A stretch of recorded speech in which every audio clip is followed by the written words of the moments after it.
नमस्कार दोस्तों, मैं साधना सिंह आपके अपने YouTube चैनल सानिध्य टीवी में आप सबका बहुत बहुत स्वागत करती हूँ। दोस्तों, पौष माह में पड़ने वाली एकादशी को पुत्रदा एकादशी कहा जाता है और ये भगवान विष्णु को समर्पित होती है। वैसे जितनी भी एकादशी साल में पड़ती हैं सभी भगवान विष्णु को ही समर्पित होती हैं।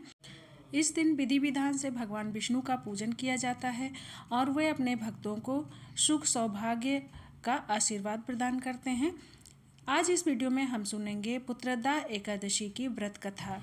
महाराज युधिष्ठिर ने श्री कृष्ण से पूछा, हे भगवान, अब आप कृपा करके मुझे पौष मास शुक्ल पक्ष में पड़ने वाली एकादशी का नाम क्या है, उसमें किस देवता का पूजन किया जाता है और पूजा विधि क्या है, कृपा करके बताइए। तब भक्तवत्सल श्री कृष्ण बोले, हे राजन, इस एकादशी का नाम पुत्रदा एकादशी है।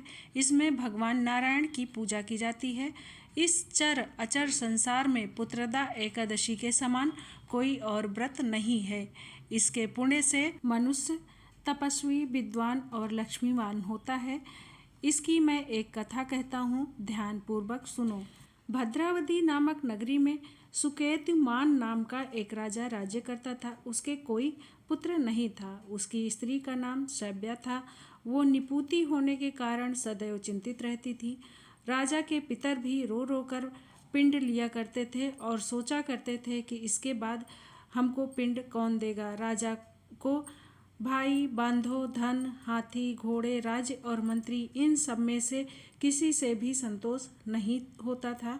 वह सदैव यही सोचा करता था कि मेरे मरने के बाद मेरा पिंडदान कौन करेगा। बिना पुत्र के देवताओं और पितरों का ऋण कैसे चुका सकूंगा। जिस घर में पुत्र ना हो उस घर में सदैव अंधेरा ही रहता है। इसलिए पुत्र उत्पत्ति के लिए प्रयत्न करना चाहिए। जिस मनुष्य ने पुत्र का मुख देख लिया वो धन्य है। उसको इस लोक में सुख और परलोक में शांति मिलती है, अर्थात उसके दोनों लोक सुधर जाते हैं। पूर्व जन्म के कर्म से ही इस जन्म में पुत्र, धन आदि प्राप्त होते हैं। राजा दिन रात इसी चिंता में लगा रहता था।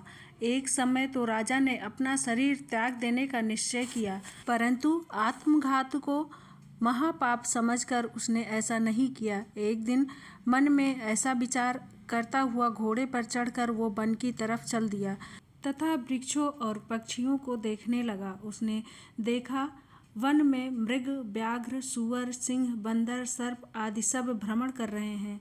हाथी अपने बच्चों और हथनियों के बीच घूम रहा था। इस वन में कहीं तो गीदड़ अपने कर्कश स्वर बोल रहे थे तो कहीं उल्लू की ध्वनि सुनाई दे रही थी। वन के दृश्यों को देखकर राजा सोचने विचारने लगा। इस तरह से आधा दिन बीत गया। वो सोचने लगा, मैंने कई यज्ञ आदि किए हैं, ब्राह्मणों को स्वादिष्ट भोजन से तृप्त किया है, फिर भी मुझको दुख प्राप्त हुआ है। क्यों?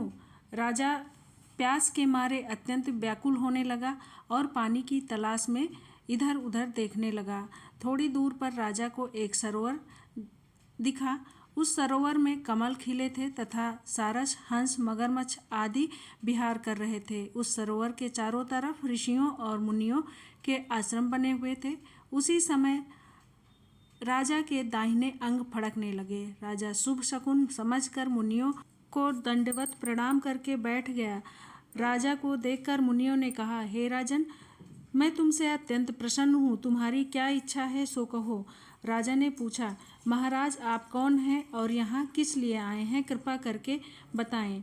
मुनि कहने लगे, हे राजन, आज संतान देने वाली पुत्रदा एकादशी है।